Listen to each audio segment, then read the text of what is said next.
30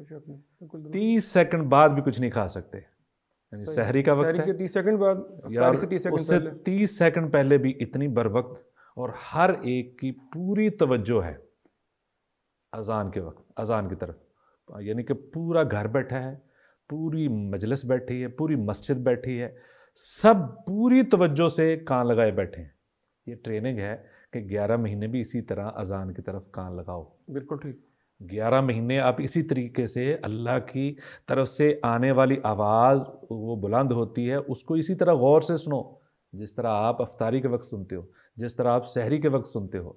اور ہم عام دنوں میں سنتے نہیں اذانیں ہو رہی ہیں، ہماری کوئی توجہ نہیں ہے۔ تو یہ بھی ایک پوری ٹریننگ ہے کہ جس طرح یہ ایک وقت کی پابندی سکھائی ہے، اور پوری مہینے اسی طریقے سے عام دنوں میں بھی اذانیں سنیں اور اس کے مطابق آپ اٹھیں، نماز کی تیاری کریں، اور اسی طریقے سے پورا دن جو آپ کا گزرتا ہے وہ اسی سوچ میں، کیفیت میں گزرتا ہے۔ آپ کسی کو، کوئی آپ سے جھگڑ پڑے تو آپ کہتے ہیں نہیں صاحب میں روزے سے ہوں بھائی، میں نہیں لڑ سکتا آپ سے، جھگڑ نہیں سکتا، میں آپ کو گالی نہیں دے سکتا۔ تو عام دنوں میں ایک پورا مہینہ آپ کو ٹریننگ ہو گئی ہے، آپ صبر کرتے ہیں۔ تو اسی طریقے سے آپ کو ٹریننگ دے کر 11 مہینے کے لیے آپ کو معاشرے میں جانا ہے، تو آپ نے ہر اس بندے سے اسی طریقے سے بیہیو کرنا ہے کہ آپ نے برا بھلا نہیں کہنا۔ بالکل ٹھیک۔ آپ نے پورا دن، جب آپ نے حلال چھوڑ دیا ہے، پورا دن آپ نے کوئی حلال چیز بھی جو آپ کے لیے عام دنوں میں حلال ہے، پورے دن میں آپ نے 29 دن یا 30 دن آپ نے وہ نہیں کھائی، تو عام دنوں میں حرام کیسے کھا لیتے ہیں؟ بالکل ٹھیک، بالکل ٹھیک۔ یعنی کہ یہ ٹریننگ بہت ساری چیزوں کی ایسی ٹریننگ کروائی ہے، تو عام دنوں کے لیے کروائی ہے کہ یہ کیفیت اپنے اوپر طاری ہی رکھیں۔ یہ کوئی نہیں ہوتا کہ آپ کسی محکمے میں جا کے ٹریننگ تو حاصل کر لیں، اس کے مطابق کام نہ کریں، محکمے والے نکال دیں۔ بالکل ٹھیک ہے۔ اور میں آپ کی بات سے یہ سمجھا ہوں کہ یہ تجدید یا ریفریشر کورس جسے کہتے ہیں کہ اللہ دیکھ رہا ہے، یعنی کہ رمضان المبارک کے دوران جو ٹریننگ ہماری دی جاتی ہے، اللہ دیکھ رہا ہے، اللہ دیکھ رہا ہے، یہ خیال ہر روزے دار کے دماغ پہ سوار ہے۔ بالکل بالکل، تنہائی میں کھاتا نہیں، صرف اللہ کے لیے، یعنی نماز بھی پڑھ رہا ہے، اس کو پتہ ہے کہ میں روزے کی حالت میں پڑھنی ہے، جھوٹ نہیں بولنا، دھوکہ نہیں دینا، اللہ دیکھ رہا ہے۔ تو یہ وہ ان 11 مہینوں کی اصل میں ریفریشر کورس کی اہتمام ہے، جو کہ ہمیں دنیا میں اس کے بعد پھر چھوڑا جاتا ہے کہ اللہ یہ تمہارے سے چاہتا تھا، اب دوبارہ آ جاؤ دنیا کی طرف۔ یعنی اس کی مثال سے یہ بات بھی دیکھیں کہ جس ادارے میں کیمرے لگے ہیں نا، اور ان کے ورکر ان کو پتہ ہے ہمارا باس ہمیں دیکھ رہا ہے، تو جب ان کو یہ پتا ہو کہ اس دورانیے میں وہ چیک کرتے ہیں تو کوئی بھی غلط کام نہیں کرے گا۔ تو یہ اللہ رب العزت، تو اللہ کو کیمرے کی ضرورت نہیں، لیکن اللہ رب العزت آپ کو ہر جگہ دیکھ رہا ہے۔ جب آپ کی یہ کیفیت بن جائے نا، جس کو یہ پتہ ہے، جس کا یہ ایمان بن گیا کہ اللہ دیکھ رہا ہے، میں سمجھتا ہوں سہیل صاحب اس کی زندگی بدل جاتی ہے۔ کوئی شک نہیں۔ جس کا یہ عقیدہ مضبوط ہو جائے نا کہ اللہ دیکھ رہا ہے، اس کی زندگی بدل جاتی ہے، بالکل وہ کہیں بھی نہیں ایسے۔ آپ دیکھیں کہ جس بندے کا بڑا بھائی، باپ، ماں اس دیکھ رہی ہو، کوئی غلط کام کرے گا، گناہ کرے گا؟ کبھی نہیں کرے گا۔ وہ کہے گا یہ کیا کہیں گے؟ جو اللہ شہنشاہوں کا شہن، وہ خالق ہے، وہ مالک ہے، اس کے سامنے کس طرح بندہ جرأت کر سکتا ہے؟ بالکل صحیح، بالکل صحیح۔ صحیح صاحب، یہ فرمائیے کہ ہمارے عام دنوں میں ہم دیکھتے ہیں کہ رات کے 12 بجے تک لوگ گھر سے باہر رہتے ہیں، اور ابھی بھی تذکرہ کر رہے ہوتے ہیں کہ ان کے کام کچھ رہ گئے ہیں۔ لیکن رمضان المبارک میں یہ بات دیکھی گئی ہے کہ جس شخص سے بھی آپ رابطہ کرتے ہیں، وہ اپنا دماغی طور پر بڑا کلیئر ہے کہ وہ آج یہ کام کر سکتا ہے یا آج وہ یہ کام نہیں کر سکتا۔ وہ کہتا ہے نہیں، وقت کم ہے، آج نہیں کام ہوگا، یہ کل کریں گے، یا اس کو کسی اور ترتیب میں سیٹ کرتا ہے۔ آپ کیا سمجھتے ہیں کہ جس طرح ہم روزوں کے اندر اپنے کاموں کو ایک جگہ اکٹھا کر لیتے ہیں اور دماغی طور پر بالکل واضح ہو جاتے ہیں کہ آج کے دن میں یہ کام ہو سکتے ہیں، کیا جو ہمارے 11 مہینے کے معمولات ہیں، اس طرح ہم ان میں بھی بہت سا وقت جو ہم صرف سستی کی وجہ سے ضائع کر دیتے ہیں، اس وجہ سے کہ ہمارے اوپر کوئی وہ چیز لازم نہیں ہے، کیا اس معمول کو اگر ہم 11 مہینوں میں شامل کر لیں تو کیا آپ سمجھتے ہیں ہمارے وقت کے استعمال میں بہتری آ سکتی ہے؟ دیکھیں، یہ پورے ماحول کی بات ہے سہیل صاحب۔ جس طرح کہ آپ ٹائم مینجمنٹ بھی رمضان سکھاتا ہے، یعنی عام روٹین میں اسلام ٹائم مینجمنٹ ہی سکھاتا ہے۔ 5 نمازیں ٹائم مینجمنٹ ہے، سورج کا، چاند کا نکلنا، اور یہ دیکھیں رمضان ایک ٹائم پہ شروع ہوتا ہے، ایک ٹائم پہ ختم ہو جاتا ہے، ایک ٹائم پہ افطاری ہے، ایک ٹائم پہ سحری ہے، یہ اور نمازوں کے اوقات یہ سارے، اور اسی طرح حج کے، زکوٰۃ، یہ ساری ٹائم مینجمنٹ ہے۔ بالکل صحیح۔ لیکن رمضان زیادہ جو ہے ٹائم مینجمنٹ سکھاتا ہے، اور اس میں یہ ہے کہ ایک تو یہ ہے کہ ہمارے ملک میں جو بڑا مسئلہ ہے کہ رات کو جاگتے رہنا ہے۔ اب دیکھیں، میں ایک دن ایک جگہ پہ افطاری پہ گیا تو میں نے شارٹ سی افطاری کی، کیونکہ میں نے جانا تھا، سنانا تھا، منظر سنانے کے لیے. تو میں نماز کسی اور جگہ جا کے پڑھی. میں نے دیکھا کہ پورا جس روڈ پہ کبھی ایسا نہیں ہوا کہ وہ اتنا سارا روڈ خالی. تو یہ ہے کہ آپ کو ایک پتہ ہے کہ ہم عام دنوں میں بھی یہ روٹین بنا سکتے ہیں کہ مغرب ٹائم آپ اپنی مارکیٹیں بند کر دیں, گھر چلے جائیں. پورا یورپ, پورے ترقی یافتہ لوگ جو ہیں وہ ممالک جتنے بھی ہیں وہ مغرب ٹائم بند کر دیتے ہیں, حالانکہ مغرب انہوں نے پڑھنی نہیں ہوتی. بالکل صحیح. لیکن ہمارا مغرب ٹائم سٹارٹ ہوتا ہے کام یعنی کا. زندگی کو بھی اہمیت دیتے ہیں. ہمارے تو لوگ یہاں 12 بجے تک کوئی ٹائم ہی نہیں ہے. ٹائم ہی نہیں ہے. یعنی کہ آپ کسی کو پوچھ لیں کہ کتنے بجے, کوئی نہیں, 11-12 بج جاتے ہیں. سونے کا کوئی ٹائم نہیں, کوئی ٹائم نہیں. یعنی کہ 2 بھی بج جاتے ہیں. کسی سے پوچھ لیں کتنے بجے سوتے ہیں, کوئی آپ کو بر وقت ٹائم نہیں بتائے گا. نہیں, یہ بھی نہیں بتا سکے گا. اور جو حضرات کاروباری حضرات ہیں, ان کا گھر جانے کا, بچوں کو وقت دینے کا, فیملی کو ٹائم دینے کا کوئی ان کا روٹین نہیں, یا اس کو پتہ کرنے کا کہ ہمارے بچے یا ہماری فیملی کیا کر رہی ہے, یا ہم نے ان کے ساتھ بھی وقت گزارنا ہے, اس کا کوئی وقت نہیں. رمضان نے آپ کو معاشرتی اصول بھی سکھائے ہیں, معاشرتی تربیت بھی دی ہے, گھر سے جلانے کا, گھر میں آنے کا, گھر سے نکلنے کا ایک پورا ایک طریقہ بتایا. تو عام دنوں میں ہم اپلائی کر سکتے ہیں, سکھی ہو سکتے ہیں. آپ کی بات سے مجھے ایک تحقیق یاد آئی ہے کہ کہتے ہیں کہ انسان کو اپنی فیملی کے ساتھ دن میں اگر وہ چاہتا ہے کہ اس کی اولاد کے ساتھ اس کے تعلقات بہترین ہوں, اس کی اولاد کی تربیت بہترین ہو, اس کی بیوی اور خامد آپس میں ان کے معاملات وہ ایک دوسرے کی سمجھ اچھے ہوں, تو ان کو چاہیے کہ وہ 1 گھنٹہ کٹھے کسی وقت ٹیبل پہ یا کٹھے گزاریں.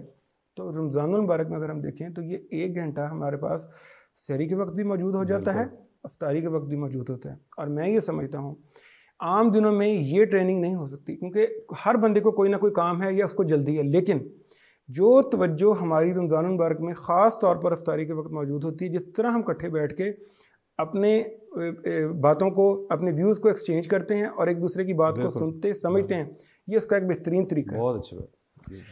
فاروق صاحب یہ فرمائیے گا کہ ہم روزے کی حالت میں وہ شخص جو عام طور پر, جس طرح میں پچھلے دنوں میں فون ایک شخص کر رہا تھا, میں سن رہا تھا, وہ کہہ رہا تھا یار آپ کو پتہ ہے میں روزے میں جھوٹ نہیں بولتا. ہمارے دماغ پہ یہ بات سوار رہتی ہے کہ روزہ ہے, ہم جھوٹ سے, دھوکے سے یا وعدہ خلافی سے اجتناب کرتے ہیں, کوشش کرتے ہیں کہ قطعاً یہ نہ ہو. تو کیا 11 مہینے پہ اس کو اپلائی نہیں کیا جا سکتا؟ دیکھیں سہیل صاحب, حضرت انس بن مالک رضی اللہ تعالیٰ عنہ فرماتے ہیں, بلکہ اس کے علاوہ جتنے صحابہ تھے, حضرت عائشہ رضی اللہ تعالیٰ عنہا کی روایت ہے, نبی صلی اللہ علیہ وسلم نے فرمایا سب سے محبوب عمل اللہ کو وہ ہے جو ہمیشگی کے ساتھ کیا جائے. اور اسی لیے ان کی روٹین تھی, جو ایک بات نبی صلی اللہ علیہ وسلم کی سنت کی ان کے علم میں آ جاتی تھی, اس کے بعد زندگی بھر اس پر عمل رہتا تھا. حضرت انس رضی اللہ تعالیٰ عنہ فرماتے ہیں ہمیں پتہ ہی نہیں تھا جھوٹ کیا ہوتا ہے. ہم میں سے کوئی کبھی جھوٹ نہیں بولتا تھا. اگر آپ کہیں کہ جھوٹ کیا ہوتا ہے, ہمیں نہیں پتہ کیا ہوتا ہے. بالکل صحیح. تو اب اگر کسی کو کوئی چیز اچھی مل جائے نا, وہ حیران ہوتا ہے یار یہ اتفاق سے اچھی مل گئی مجھے. بالکل صحیح. میں نے بڑی کوشش کی, اس کے بعد بڑی ٹرائی کی, ایسی چیز نہیں مجھے ملی. یعنی کہ آپ کوئی چیز اچھی مل جائے تو آپ حیران ہوتے ہیں. آپ اس سے بڑی اور کیا بات ہے کہ آپ کوئی بھی کوئی ایمانداری دکھا دینا, کوئی امانت واپس کر دے, کوئی رکشے والا, کوئی گاڑی والا, کوئی ٹیکسی والا, کوئی بھی جتنی گاڑی چلانے والے ہیں, وہ چیز واپس کر دے. کوئی چیز کہیں رہ گئی ہے وہ آپ کو بریکنگ نیوز چلتی ہے. جی بالکل. وہ اتنی ایمانداری دکھائی. ایسے برے معاشرے میں ہم رہتے ہیں کہ کوئی اچھائی ہو جائے تو بریکنگ نیوز کے طور پہ چلتی, جبکہ ہمارے مسلمان معاشرے میں کوئی غلط کام ہو جاتا تو اس کی بریکنگ نیوز چلنی چاہیے تھی. بالکل صحیح. اور یعنی اب یہ توقع ہمارے معاشرے سے ختم ہو گئی ہے کہ کوئی دوسرا بندہ یا کوئی بندہ بھی کوئی ایسا کام کر سکتا ہے جو کہ عام حالات میں ہونا چاہیے. یعنی آج وہ ہمارے لیے بہت بڑی چیز بن گئی. جی جی بالکل صحیح. تو اسی لیے جو بات آپ کا سوال تھا نا, وہ یہ تھا کہ یہ ٹریننگ ہے پورے جھوٹ ہی ہے. اور جب آپ ایک عمل کرتے ہیں نا, مسلسل عمل کرتے ہیں, حدیث ہے اسی کے مطابق کہ جو جھوٹ سے بچتا ہے, سچ کی تلاش میں رہتا ہے, سچ بولتا رہتا ہے, حتیٰ کہ اللہ اس کو سچا ہی بنا دیتا ہے. اور جھوٹ سے بچنے والا جھوٹا نہیں رہتا, وہ سچا ہو جاتا ہے. یعنی کہ اس کی مسلسل ایک کوشش ہے. اور جب جھوٹ بولتا ہے وہ جھوٹ ہی بولتا رہتا ہے, سچ کی طرف جاتا ہے, پھر وہ جھوٹا ہی لکھا جاتا ہے. پھر آپ معاشرے میں بھی دیکھتے ہیں, آخرت میں جو ہونا ہی ہے, معاشرے میں دیکھتے ہیں کہ وہ لوگ اس پر اعتبار ہی نہیں کرتے ہیں, اس کی بات کی وزن ہی کوئی نہیں. اور جو سچ بولتے ہیں, جو اس کا طریقہ ٹھیک ہے, آنکھ بند کر کے لوگ اس پر اعتبار کرتے ہیں. یہ کیا ہے؟ لوگوں کے دلوں میں محبت, اعتماد, اور اللہ کے ہاں بھی اس کا یہ بالکل صحیح، بالکل صحیح۔ صحیح صاحب، یہ فرمائیے کہ ہم رمضان المبارک کے دوران یہ مساجد میں تراویح کا اہتمام کیا جاتا ہے، اور آخری عشرے کی راتوں میں قیام اللیل، اور مختلف مقامات پر ہم دیکھتے ہیں کہ دورہ قرآن اور قرآن مجید کو پڑھانا، اس کو سمجھانے کا سلسلہ جاری رہتا ہے۔ اب کیا یہ عبادات جو ایسی ہیں یہ صرف رمضان المبارک کے ساتھ ہی خاص ہیں، یا اس کو ہم کسی اور صورت میں اپنی روزمرہ زندگی کا حصہ بنا سکتے ہیں، خواہ وہ مختصر ہی ہو؟ جی سہیل صاحب، دیکھیں ہماری غلط فہمی دور ہونی چاہیے۔ ہم رمضان کی عبادت نہیں کرتے، ہم رمضان میں عبادت کرتے ہیں اللہ کی۔ صحیح۔ اگر تو رمضان کی عبادت ہے تو رمضان کے بعد ختم ہو گیا۔ رمضان میں عبادت کرتے ہیں اور اللہ کی کرتے ہیں تو اس کا مطلب ہے عبادت اسی طریقے سے ہے۔ اور صحابہ اکرام رضوان اللہ علیہم مجمعین کی اگر آپ زندگیوں کو دیکھیں، آپ ان کی سیرت کو پڑھیں، تو آپ کو پتہ چلے گا کہ جس طرح ہماری شب قدر یعنی طاق راتیں گزرتی ہیں، تھوڑی بہت جتنی ہم کوشش کرتے ہیں، ان کی ساری راتیں ایسے گزرتی تھی، ساری راتیں ہی ان کی ہر رات شب قدر کی طرح گزرتی تھی، جس طرح ہم گزارنے کی ہم سے مطالبہ کیا گیا ہے۔ ان کی ہر رات ہے، اور ان کے ہر دن کو ایسے ہی وہ اپنے دنوں کو گزارتے جس طرح وہ عشرہ ذی الحجہ کے ہوتے ہیں، یعنی کہ جس طرح وہ فضیلت والے ہم سمجھتے ہیں اور اس میں نیکی کے کام کرتے ہیں، اس طریقے سے ان کا ہر دن گزرتا تھا۔ تو لہذا ہماری یہ ٹریننگ ہے کہ ہم جو عمل ہم کرتے رہے ہیں اس کو تسلسل کے ساتھ کرتے رہیں۔ اگر اب قبولیت، علماء کہتے ہیں عمل کی قبولیت کی نشانی یہ ہے کہ اگر ایک عمل کرنے کے بعد آپ کو دوسرا موقع ملتا ہے اور آپ کرتے رہتے ہیں، آپ کا دل اس کی طرف راغب ہے، آپ کو شوق ملا ہے، آپ کو جذبہ ملا ہے، آپ مسلسل کرتے رہتے ہیں، سمجھ لیں پہلا قبول ہو چکا ہے۔ اور اگر آپ ایک نماز پڑھنے کے بعد دوسری کی طرف دل ہی نہیں کر رہا تو سمجھ لیں پچھلی بھی نہیں قبول نہیں۔ اور اگر آپ کی ایک نیکی کے بعد دوسری کو دل نہیں کرتا تو اس کا مطلب پچھلی کے اندر کوئی مسئلہ ہے۔ تو جب آپ ایک نیکی کے بعد دوسرا، ایک تو آپ کو موقع ملتا ہے، یہ قبولیت کا نشانی، ایک آپ کا دل کرتا ہے اور پھر آپ اس کے اوپر قائم رہتے ہیں، یہ قبولیت کی نشانی ہے۔ بالکل ٹھیک۔ اور اگر جنہوں نے رمضان کے بعد بالکل اپنے آپ کو ریلیکس کر دیا تو وہ سمجھ لیں ان کی کوئی نیکی قبول نہیں، یہ نشانی ہے۔ یعنی کہ جو رمضان بھی گزرا ہے بس وہ رمضان عید پڑھنے کے ساتھ ہی فارغ ہے، اس کا مطلب ہے وہ مصروف ہو گئے شیطان کے ساتھ، ان کے استقبال میں چلے گئے۔ اور جو رمضان کے بعد انہوں نے روٹین نہیں بدلی، کوشش ہے ان کی، ظاہر ہے کہ مصروفیات الگ سے ہوتی ہیں، رمضان میں بندہ مصروفیات کلوز کرتا ہے، لیکن کوشش جاری ہے، سمجھ لیں کہ ان کی نیکیاں قبول ہیں۔ بالکل درست۔ اچھا فاروقی صاحب، یہ فرمائیے گا کہ روزے کیا رمضان مبارک میں ہی خاص ہیں یا دیگر اوقات میں بھی ہم اس کا اہتمام کر سکتے ہیں؟ اور خاص طور پہ شوال کے 6 روزوں کے بارے میں بتائیے۔ یہ بہت بڑا اچھا سوال ہے۔ دیکھیں، اگر تو جو شریعت کے مطابق ہم زندگی گزار رہے ہیں تو ایسے ہی ہے جیسے ہم مسلسل روزے رکھ رہے ہیں۔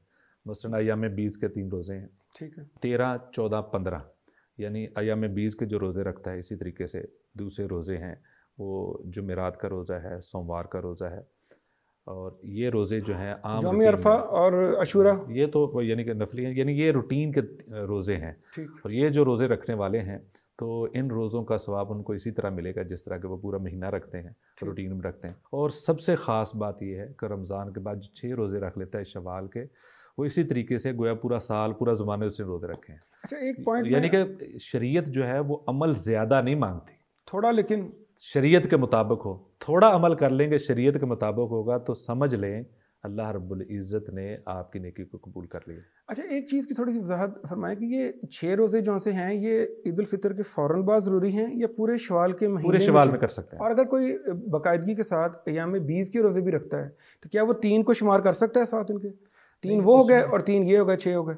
نہیں، اس میں یہ دیکھیں کہ اگر تو وہ اس کے دوران آ گئے ہیں تو کوئی اور مجبوری نہیں، کوشش یہی کرنی چاہیے الگ رکھے تو الگ کی کوئی، کیونکہ پورا مہینہ آپ کے پاس پڑا ہے۔ ہاں یہ ہو سکتا ہے کہ آپ سوموار کا روزہ رکھتے ہیں، جمعرات کا رکھتے ہیں، وہ اس میں شامل کیے جا سکتے ہیں کیونکہ اس میں ان دنوں میں آئے جاتے ہیں۔ مثلاً ایک ہفتہ روزہ رکھتے ہیں، اس میں سوموار بھی آئے گا، جمعرات بھی آئے گا، تو بہتر یہ ہے کہ آپ کی آسانی یہ ہے کہ تسلسل سے رکھ لے، آپ ایزی رہیں گے۔ اگر ایک چھوڑ کے رکھیں گے تو مشکل ہوگا، یہ کفایت تو کر جائے گا، لیکن یہ ہے کہ اس میں وہ بھی کفایت ہو جائے گا۔ ایک عمل آپ کرتے ہیں روٹین میں، اور اگر آپ چھوڑ دیتے ہیں کسی وجہ سے تو اللہ اس کی نیکی آپ کو دیتا ہے، لیکن آپ یہ ایک اور عمل کر رہے ہیں اور پہلا روٹین میں تھا، اللہ دونوں اجر آپ کو دے دے گا۔ صحیح، بالکل انشاءاللہ۔ صحیح صاحب، آپ کا بہت شکریہ کہ آپ نے ہماری بہت تفصیل سے ہماری رہنمائی فرمائی اور آپ نے اپنا وقت نکالا، آپ کا بہت شکریہ۔ جزاک اللہ۔ ناظرین، اس کے ساتھ ہی ہمارے آج کے پروگرام کا وقت اب ختم ہوتا ہے۔ ایک بات جو کہ اس پروگرام کا حاصل ہے وہ یہ ہے کہ روزے ہمارے لیے اللہ تعالیٰ کی طرف سے یاد دہانی ہے اور اللہ دیکھ رہا کا ایک الارم ہے، یعنی کہ جو کہ ہم روزوں میں تو اس کا اہتمام کرتے ہیں لیکن عام دنوں میں بھول جاتے ہیں۔ اگر روزوں کی تعلیمات کو ہم اپنی عام دنوں کی زندگی میں بھی یاد رکھیں، شامل کریں اور ان کا اہتمام کریں تو یقین کریں ہم بہت سی ایسی خرافات سے بچ سکتے ہیں جو ہمارے معمولات کو خراب کرتے ہیں۔ آئندہ کسی نئے موضوع کے ساتھ آپ کی خدمت میں پھر حاضر ہوں گے، تب تک کے لیے اجازت، اللہ حافظ۔